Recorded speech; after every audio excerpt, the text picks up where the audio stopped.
மலைச்சாரல் சேனலிலிருந்து சிந்திக்க வைக்கும் சிறுகதை. ராமசாமியும் மாடசாமியும் நண்பர்கள். அருகருகே இருக்கும் வீட்டில் வசிப்பவர்கள்.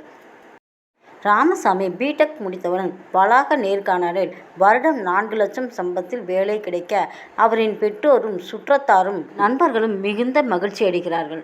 ராமசாமியின் முகம் மகிழ்ச்சியில் பூரித்து பளபளக்க இனிமேல் தனக்கு எப்போதும் மகிழ்ச்சிதான் என்று நினைத்து கொள்கிறார். ஆனால் மாடசாமியோ டிகிரியில் தோல்வியடைந்து விடுகிறார். வீட்டில் வசவுகள் தாங்க முடியவில்லை. வீட்டில் மட்டுமா, சுற்றத்தாரர் நண்பர்கள் என்று அனைவரும் கரைத்து கொட்டுகிறார்கள். அது மட்டுமா, ஆலோசனைகள் அள்ளி வழங்குகிறார்கள். இட்லி கடை வை, காய்கறி விற்கப்போ, பெட்டி கடை வை, பால் வியாபாரம் செய், மளிகை கடை வை என்று மாடசாமியின் அப்பாவுக்கோ சொல்லவென்னா வேதனை. மகன் இப்படி செய்து விட்டானே என்று. மாடசாமியோ இடிந்து போய் விட்டான். கடைசியில் ஒரு வழியாய் மனதை தேற்றிக்கொண்டு அம்மாவின் நகைகளை வங்கியில் வைத்து 2 லட்சமும் அப்பாவிடம் 2 லட்சமும் கடன் வாங்கி 4 எருமைகள் வாங்கி பால் வியாபாரத்தை ஆரம்பிக்கிறான். ராமசாமி கிரெடிட் கார்டு மூலம் பைக் வாங்குகிறார். மகிழ்ச்சியாய் அலுவலகம் செல்ல ஆரம்பிக்கிறார். மாடசாமி டிவிஎஸ் 50 வாங்குகிறார். அதில் பால் கேன்களை கட்டி கொண்டு பால் வியாபாரத்தை கவனித்துக் கொள்கிறார். இருவரும் ஒருவரை ஒருவர் சந்தித்துக் கொள்கிறார்கள். ராமசாமி மகிழ்ச்சி பொங்க ஹாய் என்று சொல்லி கையசைக்கிறார்.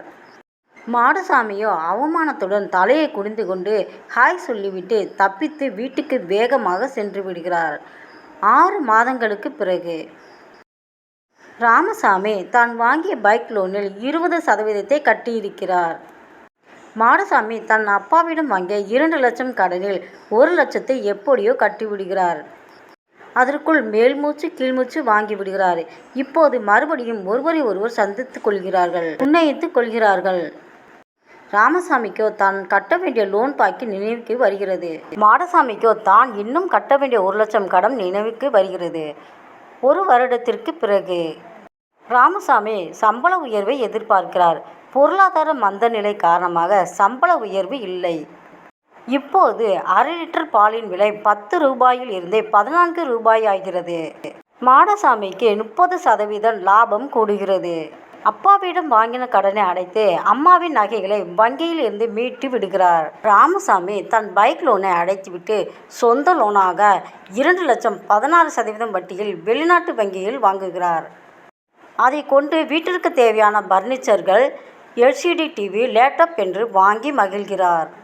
சுற்றத்தாரும் நண்பர்களும் வேலைக்கு சேர்ந்த 1 வருடத்துக்குள்ளாகவே நன்றாக சம்பாதிக்கிறார் என்று மகிழ்ச்சியோடு பேசிக்கொள்கிறார்கள். மாடசாமியோ மேற்கொண்டு 12 எருமைகள் வாங்குகிறார். இப்போது இருவரும் சந்தித்து கொள்கிறார்கள். ராமசாமிக்கோ தான் வாங்கிய 2 லட்சம் கடன் நினைவுக்கு வருகிறது. மாடசாமியோ கம்பீரமாக புன்னகைக்கிறார். காரணம், அவருக்கு எந்த கடனும் இல்லை. 2 வருடங்களுக்கு பிறகு ராமசாமிக்கு 10% சம்பள உயர்வு வருகிறது. அதை கொண்டாட குறைந்த வட்டியில் கார் லோனில் கார் வாங்குகிறார். அந்த சமயத்தில் மாடசாமி எருமைகள் மேய இடம் போதாமையால் 2 ஏக்கர் நிலம் வாங்குகிறார். மேலும் அதில் மேய 2 டஜன் எருமைகளும் வாங்குகிறார். இப்போது பாலின் விலை 30% அதிகரிக்கிறது. இப்போது மாடசாமியின் வருமானம் 200% அதிகரிக்கிறது. மாடசாமி ஒரு ஆட்டோ வாங்கி பால் வியாபாரத்தை கவனிக்கிறார். இப்போது இருவரும் சந்தித்துக் கொள்கிறார்கள். ராமசாமி கடன் வாங்கிய காரிலும் மாடசாமி சொந்த ஆட்டோவிலும் இருக்க இருவரும் புன்னகைத்துக் கொள்கிறார்கள். 4 வருடங்களுக்கு பிறகு ராமசாமி 40 லட்சம் கடனில் அடுக்குமாடியில் ஒரு பிளாட் வாங்குகிறார். ராமசாமியின் எருமைகளின் எண்ணிக்கை 100ஐ தொடுகிறது. மாடசாமி சொந்தமாய் ஒரு வீடு கட்டிக்கொள்கிறார். இப்போது மீண்டும் பாலின் விலை உயர்கிறது. லிட்டர் விலை 40 ரூபாய். மாடசாமியின் வருமானம் ராமசாமியின் வருமானத்தை விட 500% உயர்ந்திருக்கிறது. வேறு வழி இல்லாமல் மாடசாமி ஒரு ஸ்கோடா காரும் ஒரு இன்னோவா காரும் வாங்குகிறார். இப்போது இருவரும் ஒருவரை ஒருவர் சந்தித்துக் கொள்கிறார்கள். ராமசாமிக்கோ 40 லட்சம் கடனை நினைத்து பயங்கர டென்ஷன். அதே மாதிரி மாடசாமிக்கு சொந்தமாய் பால் பவுடர் தொழிற்சாலை ஆரம்பித்த டென்ஷன். இப்போது அவரிடம் 25 பேர் தொழிலாளர்களால் வேலை செய்கிறார்கள். 5 வருடங்களுக்கு பிறகு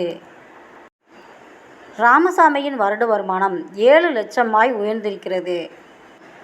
ஆனால் மாடசாமிக்கோ சொத்தின் மதிப்பு 4 கோடியாகவும் மாத வருமானம் 5 லட்சமாய் இருக்கிறது. 2008இல் பாலின் விலை லிட்டர் 15 ரூபாய், இப்போது 40 ரூபாய்.